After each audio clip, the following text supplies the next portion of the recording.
Chapitre 10. Les degrés de la sexualisation. Nous référant à l'enseignement extrême-oriental, nous avons dit que l'état érotique naît potentiellement de la relation entre la qualité yang et la qualité yin des deux êtres humains. La mise en contact de l'atmosphère magnétique de deux individus de sexe opposé, indiquée par Eliphas Lévy comme cause de cet état, a le même sens.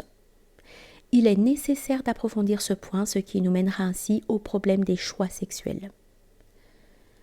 Les concepts de masculinité et de féminité couramment employés sont plus qu'approximatifs. Ils ne dépassent guère le niveau de la fiche d'état civil. Le processus de sexualisation, de fait, présente plusieurs degrés, et les êtres ne sont pas masculins ou féminins dans une mesure égale pour tous. Du point de vue biologique, on sait qu'on rencontre dans les premières phases embryonnaires l'androgynie ou bisexualité. Or, Chomsky avait déjà reconnu que la glande génitale primitive, dérivée du corps de Wolf, est hermaphrodite. Dans la formation du nouvel être, on assiste à l'action de plus en plus précise d'une force qui produit la différenciation sexuelle de la matière organique. Par là, tandis que les possibilités d'un sexe sont développées, celles de l'autre sexe sont éliminées, ou bien demeurent à l'état embryonnaire ou latent, ou encore ne sont présentes qu'en fonction des possibilités désormais prédominantes qui définissent le type actuel masculin ou féminin. Il y a donc analogie avec ce qui arrive dans l'ontogenèse.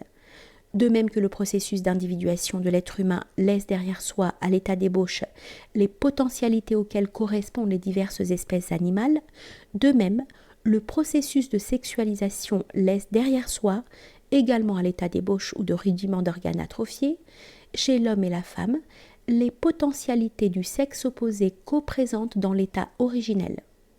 Cela est illustré par l'existence de complexes hormonaux des deux sexes, donc par une bisexualité latente chez tout individu. Lorsque la sexualisation s'est produite, on distingue habituellement plusieurs sortes de caractères sexuels. Caractère primaire qui se rattache aux glandes génitales et aux organes de reproduction. Caractère secondaire qui concerne les traits somatiques typiques, masculins et féminins, avec leur correspondance anatomique et humorale. Caractère tertiaire que la plupart des spécialistes rapportent surtout à la sphère psychologique, à celle du comportement, des dispositions mentales, morales, affectives, etc., de l'homme et de la femme. Tout cela est le domaine d'un certain nombre d'effets. La cause, en revanche, c'est le sexe comme force formatrice et différenciatrice. Le vitalisme d'un Driesch et d'autres auteurs ayant désormais obtenu droit de citer en biologie, il ne sera plus hérétique d'envisager des formes de ce genre. On a dû reprendre le concept aristotélicien d'antéléchie comme principe heuristique biologique. Et l'antéléchie est précisément une force formatrice agissant de l'intérieur, dont seules les manifestations sont biologiques et physiques. C'est la vie de la vie. Dans l'Antiquité, elle fut considérée comme l'âme ou la forme du corps. Elle a donc un caractère hyperphysique, immatériel. Il apparaît évident qu'il y a à la base du processus de sexualisation une antéléchie différenciée, constituant la véritable racine du sexe. Les différents caractères sexuels, primaires, secondaires ou tertiaires d'un homme ou d'une femme viennent après, en sont les expressions.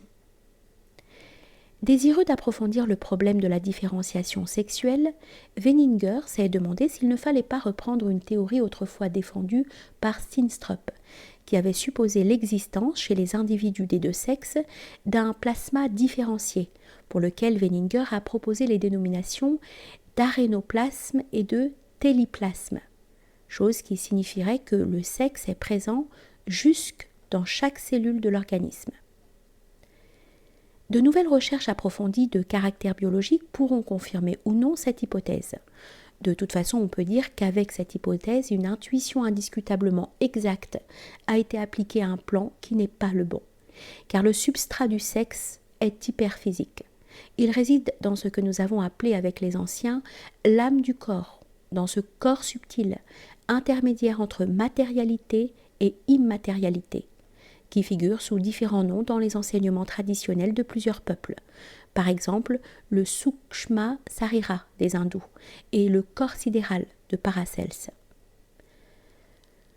De nouveau, il faut penser à quelque chose comme un fluide qui enveloppe, imprègne et qualifie diversement le corps de l'homme et de la femme, non seulement en ce qui concerne les aspects physiques, conférant à tous les organes, à toutes les fonctions, à tous les tissus, à toutes les humeurs une empreinte sexuelle, mais en ce qui concerne les aspects plus internes, comme expression directe d'une entéléchie différente. Si la différence du plasma chez l'homme et chez la femme était réelle, elle trouverait là son origine. Ainsi, lorsque Weininger dit que le sexe est présent dans n'importe quelle partie du corps de l'homme et de la femme, il voit juste, mais à condition que l'on ne s'en tienne pas au seul plan biologique. En effet, il outrepasse déjà ce plan lorsqu'il allègue en faveur de sa thèse le fait que chaque partie du corps d'un sexe produit une excitation érotique sur l'autre sexe. Car pour expliquer cela, il faut nécessairement faire appel à un facteur hyperphysique. Par là, on se rapproche de l'idée de cette atmosphère magnétique différenciée, propre aux individus de sexe opposé, dont on a parlé plus haut. En termes extrêmes orientaux, il s'agit du principe yang ou du principe yin, qui compénètre l'être intérieur et la corporéité de l'homme et de la femme sous la forme d'un fluide et d'une énergie formatrice élémentaire. L'un des noms donnés au corps subtil est corps aromal. La relation avec l'odorat a une importance sexologique. On sait quel rôle particulier a joué la sueur dans certaines techniques de sorcellerie populaire. L'odorat possède une importance certaine dans le magnétisme de l'amour physique et dans l'intoxication fluidique des amants. Dans l'Antiquité, on estima, et l'on estime encore parmi certains peuples primitifs, que le fluide d'un être le compénètre au point d'imprégner, outre son corps, ses vêtements. C'est à cela qu'il faut rattacher certains cas de fétichisme des vêtements. D'où des pratiques qui ont souvent perduré dans les coutumes des amants et des peuples primitifs. Chez ces derniers, aspirer l'odeur et emporter les vêtements portés par l'homme ou la femme est considéré comme un moyen de maintenir les rapports et la fidélité lorsque ceux-ci sont obligés de se séparer. Ainsi, par exemple, aux Philippines. Pratique qui présente un caractère superstitieux ou simplement symbolique seulement si l'on néglige dans l'odorat le fait psychique, qui peut se produire parallèlement au fait physique. Le cas limite est celui d'une intoxication érotique susceptible de se produire non seulement par l'intermédiaire du regard, mais par celui de l'odorat. Il faut noter du reste que le terme latin fascinum se rapportait essentiellement, par son sens originel et littéral, au monde de l'odorat. Il suffit d'ailleurs de posséder une sensibilité quelque peu affinée pour reconnaître le rôle joué dans les rapports amoureux par une espèce de vampirisme psychique réciproque dont l'une des bases est le phénomène olfactif.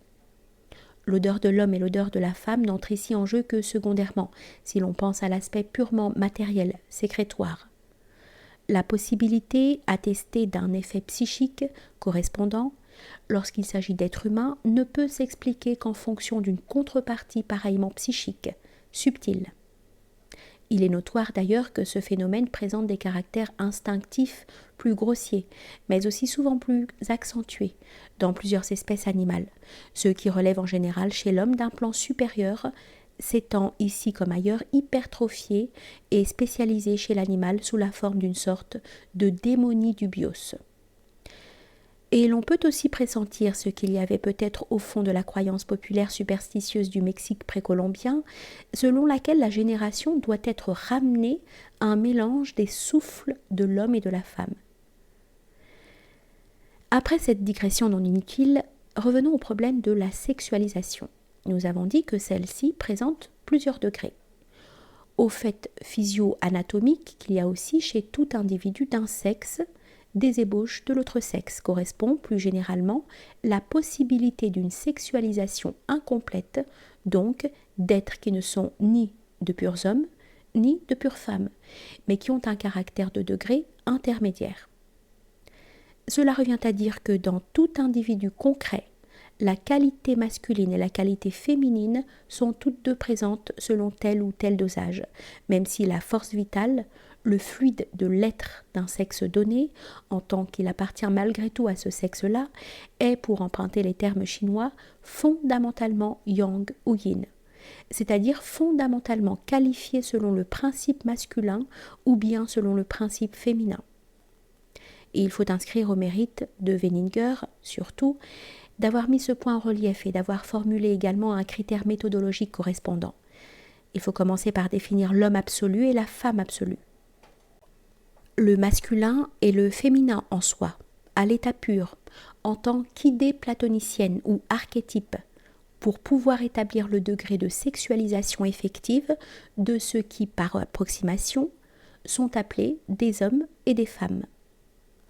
De même, l'étude du triangle abstrait, en tant que pure forme géométrique, peut nous fournir des connaissances susceptibles de s'appliquer aux nombreuses formes triangulaires de la réalité, qui ne sont que des approximations du triangle parfait, afin de caractériser et de distinguer ces formes. Mais nous devons faire ici une réserve, sur laquelle nous reviendrons de manière plus précise.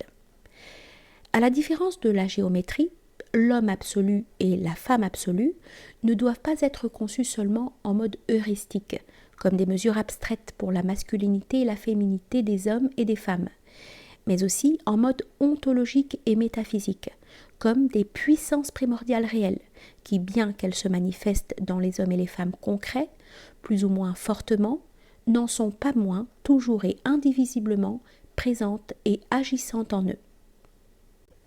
De toute façon, si l'on accepte les cas limites ou les expériences limites, cette précision est très importante, le tableau que nous présente chaque homme et chaque femme commun est un dosage varié de la pure qualité masculine et de la pure qualité féminine.